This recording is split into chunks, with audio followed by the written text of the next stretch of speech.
Patay sa pananaksak ang isang matandang lalaki sa Sison, Pangasinan. Ang suspect, isang drug surrenderer.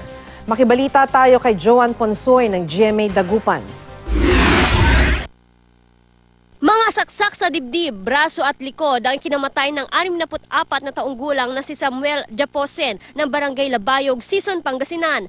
Ayon sa pulisya, hinihintay ng biktima ang pinapagiling niyang palay nang sugurin at pagsasaksakin ng sospek na isang drug surrenderer. Agad ding naaresto ang sospek at nakuha sa kanya ang kutsilyong ginamit sa krimen.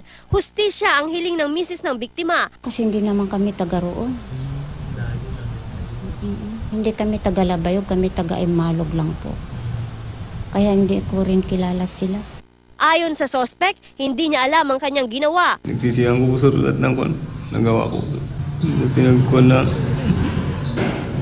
nireviews ko kaya ganun.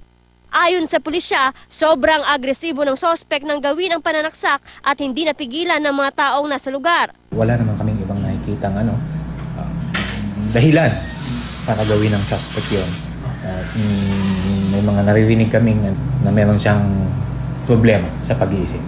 Ipasusuri ang sospek at sasampahan ng reklamong murder. Joan Ponsoy, Nagbabalita, Pilipinas.